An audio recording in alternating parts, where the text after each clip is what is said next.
Oke, kembali lagi di channel saya. Makasih buat kalian yang sudah mengklik video ini ya. Kali ini terkait Pak Ahok yang diperiksa KPK menjadi saksi. Kita lihat kali ini untuk membahasnya. Sebelum kita ke video, bantu subscribe dulu channel saya, belum subscribe. Tidak tunggu lama, kita ke videonya langsung. Let's go. Mau dengar berita panas selanjutnya? Oh, Ahok baru saja memenuhi panggilan KPK. wah, Sebagai apa, Bung? Sebagai saksi. saksi ya? Kasus Hasto lagi ya, Bung? Bukan. Bukan. Wah, Kalian kalau setiap saksi yang dipanggil mengenai kasusnya si Hasto senang kali kalian. iya. Pengen gitu kayaknya perasaan kalian itu cepat-cepat ini ditangkap ini kan. Begitu hatimu, begitu juga hatiku. Satu hati ya. Udah bosan kita ngelihat apa namanya drama sinetron. Iya. Apa? Lu kurang berita, mau tutulin berita nih. Dan nanti KPK akan kasih penjelasan. Tadi dipanggil buat saksi aja. Saksi untuk kasus korupsi LNG. Itu aja sih. Korupsi RNG. Iya kan, kita udah pernah diperiksa kan. Makanya tadi kan lebih cepat karena nulis-nulis yang biodata udah nggak perlu. Oh, Udah ada semua gitu loh. berarti Tinggal ini lanjutannya ya? konfirmasi aja. Aku lupa lu namanya lu. Gak usah tanya mana, memang KPK usah jelasin deh. Jangan gua deh. Aduh, berapa pertanyaannya? Gak banyak juga sih ya. Kan gua udah lupa, ini kasus RNG bukan di zaman saya semua. Cuma kita yang temukan waktu zaman saya jadi komut itu aja sih. Itu sudah terjadi kontraknya sebelum saya masuk. Nah ini pas ketemu itu di Januari 2020 lah. Selesai 2 bulan di dalam. Ya, itu aja sih. Ya. Penetapan tersangka Pak Hasto gimana? Udah KPK lah bukan. Oh tadi jatuh loh, hati-hati tangga mundur jatuh nih. Aku nggak tahu. Besok kan besok Hut. Aku nggak tahu ya. Besok Hut harusnya datang ya. Ya harusnya datang. Iya, datang aja, diundang kan? Besok ya. Habis sholat Jumat kok kalau saya itu. Ya. Ya. Awas, tangga aku takut tuh jatuh nih.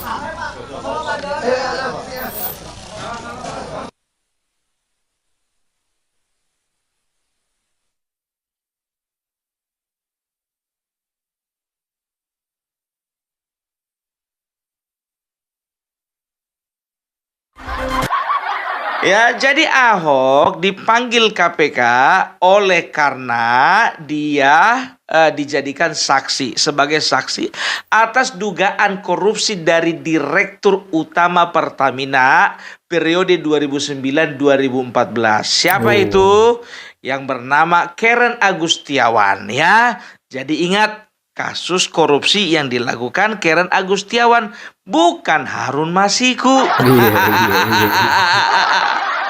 Beda ya. Ya, jadi kalau kalau bilang sama kalian, kalau yang namanya Ahok ini masih agak gimana ya, aku bilangnya masih agak beres di hidupnya ini. Betul. Dari cara Ya ngomongnya kalau tadi, bicara track record masalah korupsi boleh lah. Tapi kalau bicara rumah tangga, kalian ini lebih bagus belajar dari aku daripada dari dia.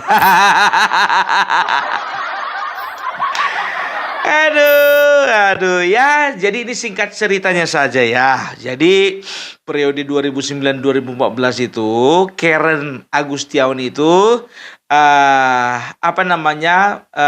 melalui proses penyelidikan ternyata terbukti melakukan tindakan korupsi LNG. Apa itu LNG? LNG itu adalah liquid natural gas. Ya, liquid natural gas itu adalah gas yang sudah dicairkan dengan proses pemurnian sehingga volumenya itu bisa 600 kali lipat lebih kecil dibandingkan gas pada umumnya, sehingga memudahkan di dalam mobilitas, kan begitu. Nah, LNG ini bisa dikatakan sangat berguna, baik itu kepentingan rumah tangga, industri, pembangkit listrik, bahan bakar kapal dan lain sebagainya ya.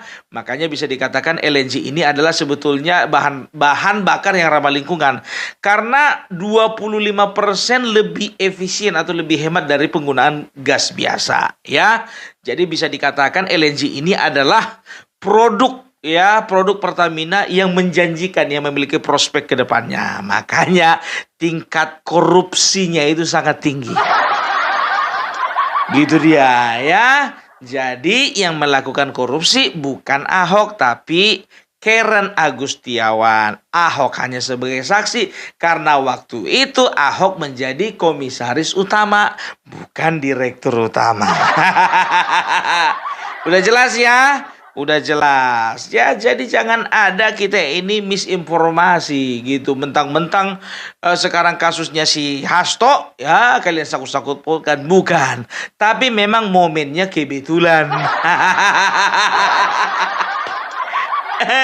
Ya, jadi sedikit dulu berbicara tentang si Ahok ini ya. Aku bilang sama kalian, Ahok ini bisa dikatakan adalah orang dekatnya Joko Widodo. Karena apa? Ketika Joko Widodo yang menjadi 2012 menjadi gubernur ya, dan Ahok menjadi wakil gubernur, bisa dikatakan mereka itu bisa bekerja bersama-sama dengan baik, kan begitu. Nah, ketika Joko Widodo naik menjadi presiden, beliau juga menghandle ya Jakarta sangat dengan apik. Nah, masalahnya ketika 2017 pertandingan antara Ahok dengan Anies Baswedan, kala itu pemilihan ada 3 calon ya. Anies Baswedan bersama dengan Sandiaga Uno, Ahok bersama dengan siapa kalau nggak salah waktu dengan Jarot ya, dan satu lagi itu AHY bersama dengan perempuan kalau nggak salah ya, AHY Aulia kalau nggak salah. Aulia itu istrinya itu. Iya, sorry ya, cross check ya. Dah, ternyata putaran pertama suara Ahok menang. Masalahnya khusus untuk Gubernur Jakarta ini ya harus 50+1. Ternyata Ahok suaranya tidak mencukupi 50+1. Dilakukanlah putaran kedua. Nah, disinilah masanya AHY itu banyak yang pindah ke si Anies. Oleh karena juga Anies waktu itu ya kubunya Anies menjual-jual ayat, menjual-jual mayat. Dan Ahok tersangkut oleh karena kasus penistaan agama. Padahal menurutnya dia tidak menista. 2017 akhirnya divonislah yang namanya Ahok itu terbukti secara sah dan meyakinkan ya melakukan penistaan agama dan dikenai hukuman 1 tahun 8 bulan penjara. Aduh, akhirnya karir atau pekerjaannya si Ahok hancur dibikin si Anies. Makanya aku nggak bisa pikir habis, biar tahu kalian, nggak bisa habis pikir. Sekarang makin mesra orangnya. Kalau aku jadi Ahok, jujur aja aku bilang, jangankan satu panggung sama dia, jumpa sama dia pun kalau bisa jangan. Coba bayangkan kalian, gara-gara dia ya itu karir politiknya hancur, pekerjaannya hancur, rumah tangganya juga hancur. Jadi faktor keretakan rumah tangga antara Ahok dan Veronica tadi itu sebetulnya Anies. Ini enggak pula, atau berterima kasih dia si Ahok ini sama si Anies. Makasih ya Mas Anies, gara-gara kau putus juga aku sama si Veronica. Udah bosan sebetulnya aku sama dia. Makasih lah aku dapat istri yang baru. Aduh, makanya orang itu makin dekat kan. Itulah Pak Ahok. Makanya selalu berpikiran positif.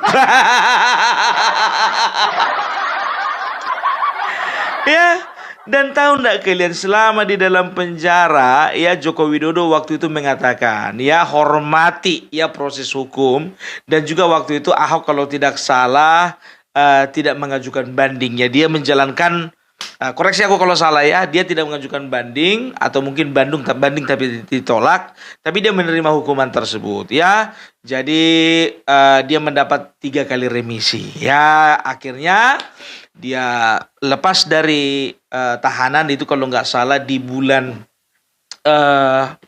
kalau nggak salah aku itu di bulan Januari, di Januari atau Maret 2019 ya, 2019. Nah, ternyata bulan November ya, tanggal 27 November tahun 2019, Ahok diangkat menjadi komisaris utama PT Pertamina. Nah, yang mengangkat Ahok waktu itu adalah Erick Thohir, Menteri BUMN. Nah, Pung, berarti itu artinya ya, itu artinya Joko Widodo tidak pernah memperjuangkan Ahok. Sekarang begini ya, adalah sebuah kebohongan besar kalau Ahok mengatakan bahwasanya Joko Widodo lah yang membuat dia masuk penjara. Pernah dengar itu kan? Ya, dan juga Joko Widodo tidak pernah peduli selama dia masuk penjara. Coba bayangkan kalian ya, Joko Widodo melalui tangannya si Erick Thohir ya, beliau itulah yang mengangkat Ahok sehingga bisa memperoleh posisi yang sangat tinggi sebagai komisaris utama di PT Pertamina dengan gaji tahu berapa kalian? 170 juta per bulan. Bayangkan kalian ya, 170 juta per bulan 2019. Nah, sekarang ya bisa dikatakan ya Ahok itu sudah seenaknya gitu loh untuk merendahkan Bapak Jokowi. Berapa kali kesempatan ku tengok dia ini merendahkan Bapak Jokowi. Dibilanglah Bapak Jokowi nggak bisa kerja, dibilanglah Bapak Gibran juga nggak tahu kerja, dibilanglah Bapak Jokowi itu nggak peduli sama beliau. Nah sekarang gini Hok, ku bilang sama kau ya, kalau nggak usah bersumpah Hok, kalau memang Bapak Joko Widodo nggak peduli sama kau, kurasa nggak bisa kau menikmati gaji besar. Berapa tahun itu? 4 tahun lebih kau jadi komisaris utama. Nah, 2024 bulan Februari, entah karena dia itu nggak enak menerima gaji dari orang yang memusuhi ketua umumnya, ya. Akhirnya dia dengan gentleman ya mengundurkan diri dari komisaris utama. Kapan itu? Pada bulan Februari 2024. Nggak tahu entah karena kurang enak, nggak tahu juga karena tekanan, nggak tahu juga karena dia itu ancang-ancang untuk menjadi gubernur Jakarta. Kalau aku ya prediksiku lebih ke alasan nomor 3. Karena apa? Dia sedang ancang-ancang untuk menjadi gubernur Jakarta. Ya, karena kenapa coba bilang ya? Karena di sana kan kita bisa lihat kemarin itu ya, waktu pilkada serentak ya, waktu itu belum pilkada lah, waktu itu kemarin itu pilpres ya, makanya dia kurang serak gitu loh kalau misalnya pilpres dia mendukung Ganjar ya, tapi dia masih di dalam kolamnya Joko Widodo. Makanya dia mengundurkan diri. Tapi sebetulnya aku bilang sama Ahok ya kan, kemarin itu harusnya nggak perlu kau buru-buru untuk mengundurkan diri jadi komisaris utama. Karena apa? Karena masih ada juga beberapa orang PDIP menteri. Masih. Kau kan cuma komisaris utama. Nggak apa-apa juga keles. Toh juga Menteri BUMN waktu itu Bapak Erick Thohir juga nggak ada masalah samamu kan. Tapi dikatakan, dia mengatakan kepada Megawati katanya, ya saya udah nggak bisa sejalan lagi dengan bos saya. Ya iyalah nggak bisa sejalan. Kau dukung Ganjar, bosmu dukung Prabowo. Tapi kita cuci jempol juga, ya kan? Berarti dia itu lebih punya martabat daripada menteri yang lain yang masih nongkrong itu. Selalu menyerang Jokowi, tapi masih makan gaji dari pemerintahannya Jokowi. Iya kan? Coba bayangkan kalian, setelah dia itu memutuskan untuk berhenti dari komisaris utama, ya dia punya ancang-ancang untuk menjadi gubernur. Nah, ternyata tunggu dulu sebentar dulu. Kenapa aku bisa ketawa ya? Oh, ternyata Pramono Anung toh, gubernur sekarang. Aduh, Ahok. Padahal kemarin itu makanya aku bilang sama kau, kalau nggak terlalu meyakinkan kali kemarin itu, jangan berhenti kau. Kau pilih kapal yang salah. Tapi itulah, setiap keputusan ada risikonya kan. Itu, ya coba bayangkan kalian, 170 juta harus melayang itu, Wak. 1 bulan 170 juta. Sedangkan awak mencari gaji 3 juta 1 bulan, susahnya minta ampun. 170 juta dia tinggalkan. Itu dia. Tapi jujur aja lo, aku bilang, aku agak sedih melihat si Ahok ini. Karena apa? Nggak nyangka juga sih dia itu lebih memilih PDIP daripada Joko Widodo. Padahal dulu orang ini bisa bekerja bersama-sama. Tapi itulah namanya ambisi ya. Jadi aku nggak berani juga bilang Ahok nggak punya ambisi. Karena apa? Keluar dia dari dari komisaris utama karena memang berambisi untuk jadi gubernur. Aduh, ternyata sekarang kau jadi apa, Ahok? Ya, tapi paling enggak adalah yang menemani nasibnya si Anies ya kan. Ya, walaupun kawan ini sudah diangkat menjadi ketua DPP bidang ekonomi di partai PDIP, aku nggak tahu berapa gajinya. Tapi yang jelas nggak nyampe itu 140 juta. Nggak nyampe itu. Ya, kita akan lihat bagaimana ke depannya si Ahok ini. Mungkin juga dia menyesal.